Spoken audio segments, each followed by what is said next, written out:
Salut les voyageurs! La suite de notre périple dans les Lofoten, c'est maintenant. Bienvenue sur notre chaîne, nous c'est Lise et Bastien et Titou. Nous avons tout quitté pour une nouvelle vie nomade et on a décidé de vous partager cette expérience. Pour nous suivre sur toutes les routes, abonnez-vous dès maintenant. On est ravis de vous retrouver dans cette nouvelle vidéo. Et ouais, parce qu'on s'était quitté à la plage des baleines et là, on est reparti pour la suite du périple. On va vous emmener tout au bout des Lofoten. Et si vous découvrez que maintenant notre road trip en Scandinavie, je vous invite à revoir tous les épisodes précédents. Je vous les mets juste ici, comme ça vous verrez tout le fil conducteur de notre grande aventure en Scandinavie. Et pas plus de blabla, on part tout de suite. Ça y est, on est presque au bout des Lofoten. On est au village de A. Bon, on n'ira pas jusqu'au bout parce que pour y aller, il y a 10 heures de randonnée. Donc on va garder nos forces pour la suite du road trip quand même. Et voilà, donc on va commencer par la petite visite de A. On attend Marion, Clem et Capucine qui vont arriver, qui vont nous rejoindre là.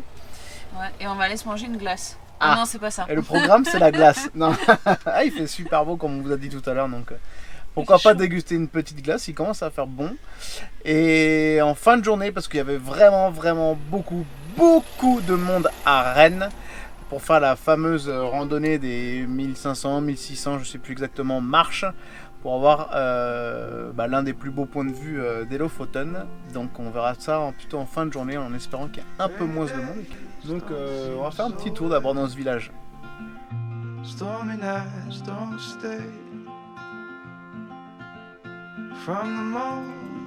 En quête d'authenticité, nous avons parcouru toute l'archipel des Lofoten pour arriver jusqu'ici. Car on doit bien vous l'avouer, nous n'avions pas encore trouvé un village avec autant de caractère. Par chance, ce village nous rapprocha un peu plus de l'idée qu'on se faisait des Lofoten.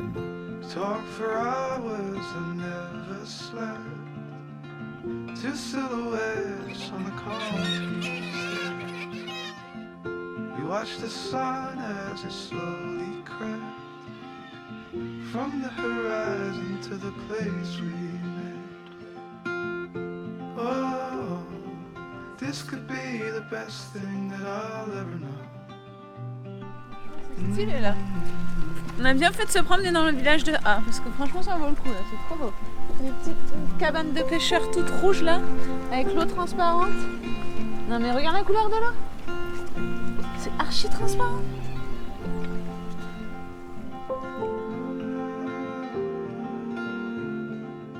J'adore Titou parce qu'il se balade avec sa laisse. Il se balade tout seul en fait. Avec le soleil, nous nous réjouissons de ce moment de partage et savourons chaque instant. Comme une petite glace aussi. Toujours sympa.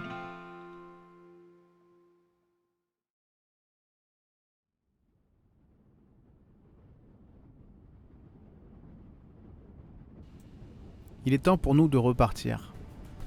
Et avant d'attaquer la randonnée de Rennbringen, nous décidons de faire étape dans un village très connu par les réseaux sociaux, Hamnøy.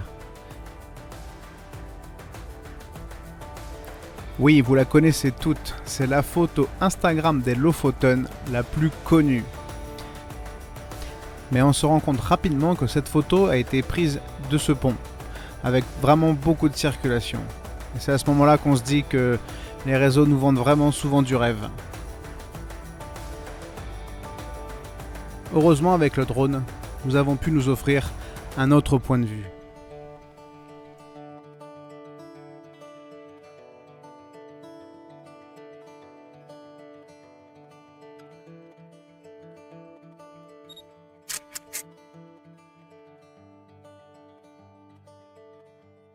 On va finir la journée en beauté.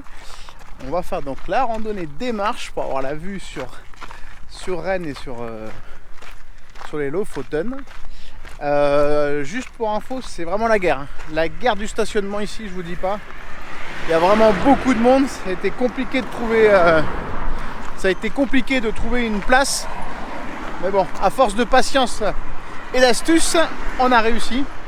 Donc vous voyez, on est en train de marcher le long de la route pour pouvoir accéder, parce que finalement on est un petit peu plus loin que prévu, pour accéder directement à la randonnée.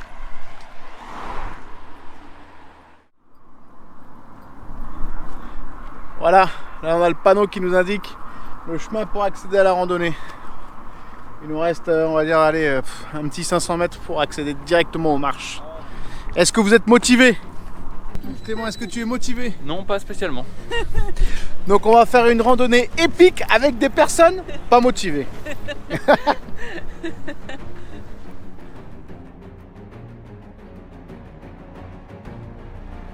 Mais face à cette paroi vertigineuse, il y en a qui commencent à se poser des questions. Attends, je me dis 1600 marches, c'est chaud.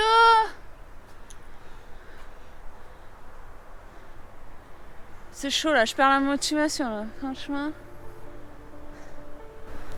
Je suis encore en train d'hésiter, j'en ai marre.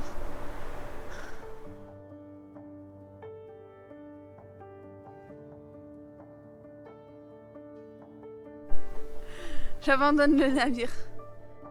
Je redescends. Pourquoi? Parce que c'est trop dur. Parce que j'ai pas envie. Tu viens de faire la moitié? Je suis pas motivée. Moi non, j'ai fait 500 marches, il en reste 1100. Si c'est 1006, il te reste que. Si c'est 1008. Ouais, en plus elles sont mal comptées. Parce que tout à l'heure il y avait écrit 306, on a marché au moins 10 minutes et il y avait encore écrit 300... Combien? En fait, il y a des espaces entre les marches où c'est juste de la montée de montagne normale en fait, qui n'est pas compté comme des marches. Et du coup, vous montez quand même, mais vous montez pas que les marches en fait finalement. Donc attention à la feinte, ce n'est pas uniquement les marches qu'on là, monte. quand je vois ça, là, c'est pas... Tu vois, c'est pas comme si c'était une rando normale, tu vois pas forcément le sommet, donc tu te dis, psychologiquement, tu te dis pas, putain, c'est là-haut, tu vois. Mais là, quand tu vois les gens en train de marcher les marches, juste là, et en crête après, tu te dis, ah ouais, c'est chaud. Tout à l'heure, je serai devant un bon petit film et je vous attendrai avec un chocolat chaud.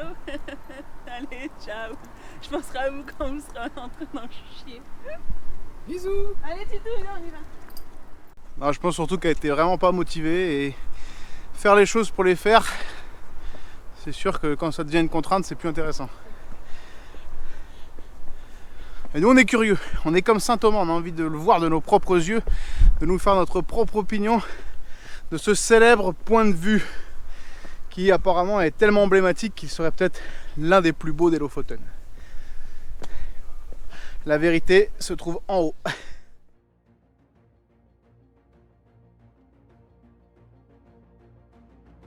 On est à 800. C'est à peu près la moitié. Je commence à comprendre pourquoi Lise a fait demi-tour.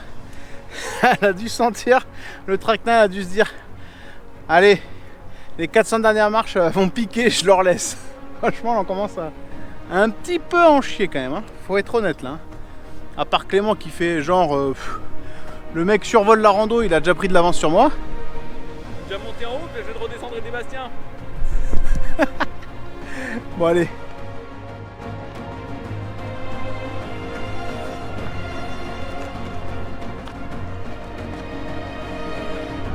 Suspense. Suspense.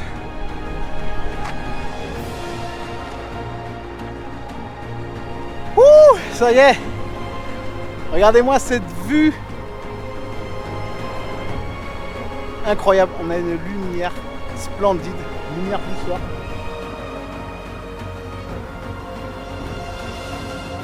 De conclure la journée comme ça, c'est juste extraordinaire.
comprends mieux pourquoi on dit que c'est la plus belle vue des Lofoten. Ça y est.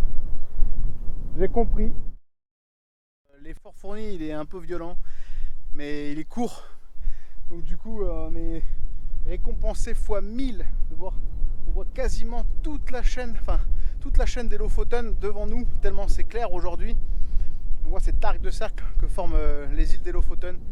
C'est vraiment, j'ai envie de dire, le point d'orgue. Finalement, on est arrivé tout au bout de ces îles.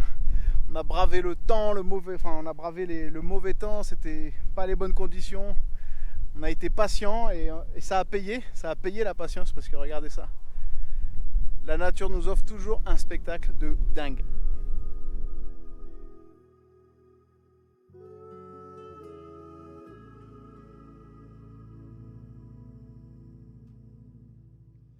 Oh vache, Stuvdal. Oh. Vas-y. Attends. Stuvdalsvatnet. Ok, merci Paul. Il a dit le nom du lac qu'on va aller voir cet après-midi. Puisqu'après la grosse montée d'hier à Rennes, je peux vous dire que j'ai encore les mollets. C'est 2 bouts de bois, 2 parpaings. Alors moi j'ai rien senti. Ah bon. Donc nous voilà partis avec Paul, qui nous a rejoint, qui avait fait une petite pause dans un petit lodge hyper stylé dans les Lofoten. Ouais, ça fait du bien de s'arrêter un peu. Parce que lui, vous savez qu'il a un confort plus que sommaire dans son 4x4, donc là il s'est fait un petit plaisir et il a bien raison. Et là cet après-midi on part tous les trois. On a abandonné Clément et Marion. Ouais, pour se dégourdir un petit peu les jambes et aller voir des lacs un peu sympas. Et il y aura peut-être une petite photo bonus à la fin de la rando.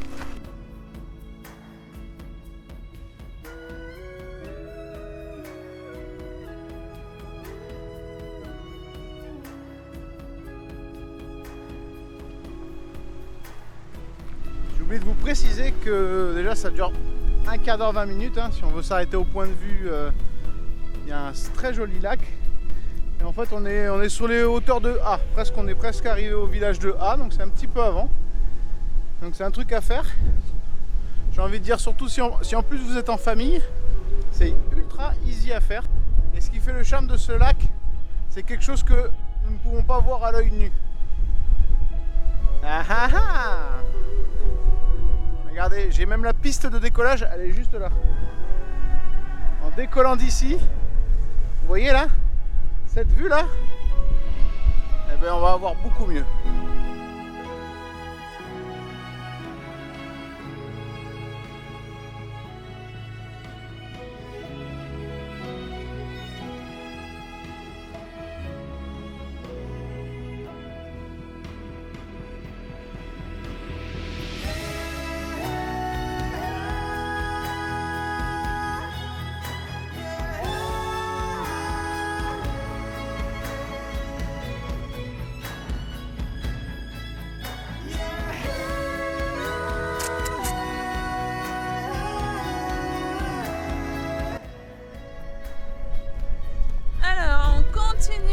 Journée et là on va se promener un petit peu dans le village. Enfin c'est plus une petite ville qu'un village. On est à Rennes. Voilà, toujours le Lofoten du coup. Voilà, et on va se promener un petit peu et voilà. Tranquille. Mais par contre il fait pas très chaud, il y a beaucoup de vent. Mais il fait beau. Alors c'est le plus important.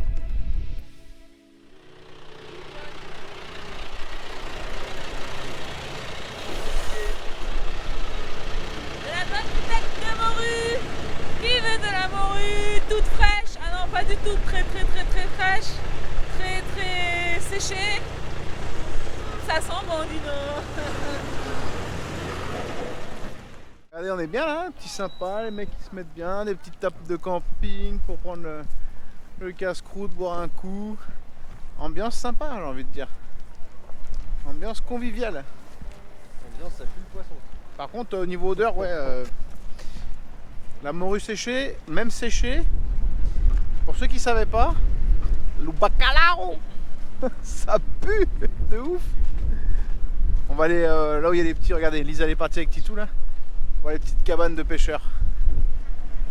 Donc c'est vrai qu'on l'avait pas précisé, donc je sais pas, vous vous doutez bien que je parle pas norvégien, mais donc ça s'appelle des robueurs. C'est comme ça qu'ils appellent les cabanes de pêcheurs, qui sont maintenant très touristiques.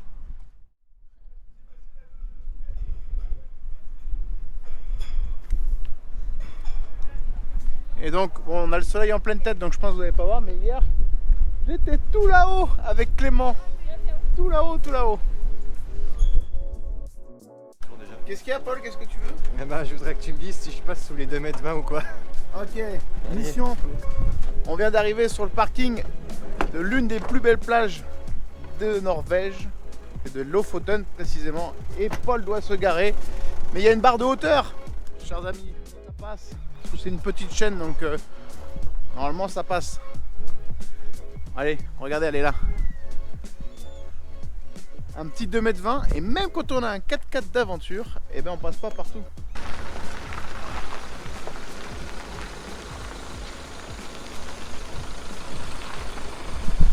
Là, j'ai l'impression qu'un Norvégien, il croit qu'il peut passer sous les 2,20 m.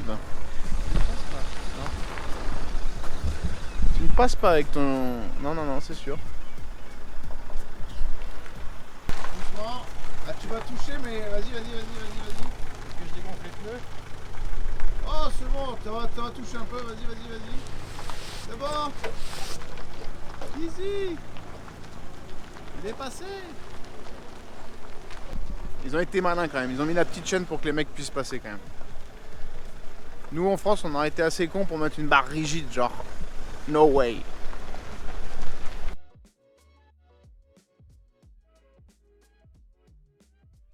Alors pour notre dernier spot des Lofoten, on a choisi quelque chose auquel vous ne vous attendez pas. Nous sommes sur une plage paradisiaque, certainement l'une des plus belles plages des Lofoten, c'est Auckland Beach. Voilà, et on va tenter de faire un petit peu, on va sortir pour la première fois notre nouveau canoë, qui est juste là. Voilà, et c'est un truc de fou, la plage, le sable blanc, c'est presque les Caraïbes. Vous êtes prêts? 1, 2, 3.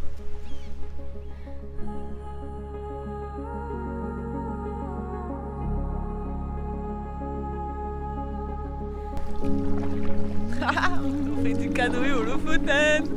Si c'est pas trop cool ça. Ça faisait longtemps que t'avais pas pagayé. Ouais, bah je peux essayer 2 secondes, juste pour un petit plan, histoire de dire que j'ai pagayé quoi. Ah ouais, pour faire semblant. Ouais.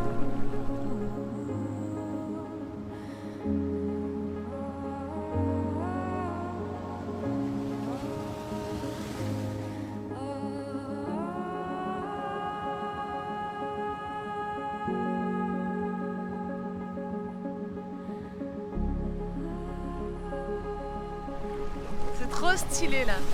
L'eau elle est transparente. On se croirait dans les Caraïbes. C'est un truc de fou.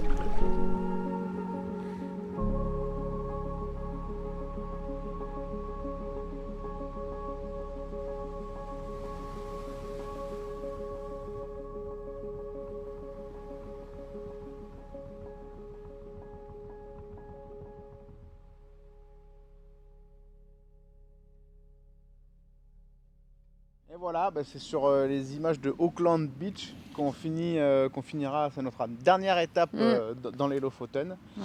Mais il y a un truc qu'il faut absolument, on en avait parlé vite fait, mais il faut vraiment le préciser, c'est que on a eu énormément de chance de vous montrer toutes ces images avec du soleil, comme aujourd'hui. Ouais.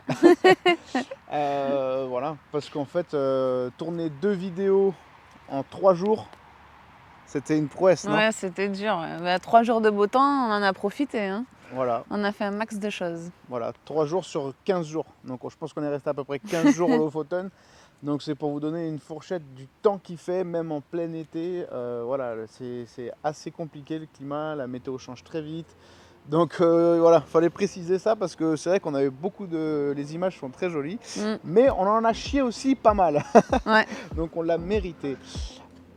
Bon, en attendant, de toute façon, le road trip ne fait que commencer. On est tout au nord de la Norvège et maintenant on va traverser tout le pays de long en large en travers. Je peux vous dire que Lise elle nous a mis des points partout et que vous allez voir des trucs extraordinaires. Ouais. Et moi, pour ma part, enfin, je vous laisserai découvrir ça, mais peut-être plus extraordinaire que les Lofoten. Oui. Oui, de toute façon, on vous fera un bilan complet sur la Norvège, en particulier aussi les Lofoten, à la fin du road trip de Norvège. Donc restez bien avec nous car l'aventure ne fait que commencer et en attendant on vous dit à bientôt.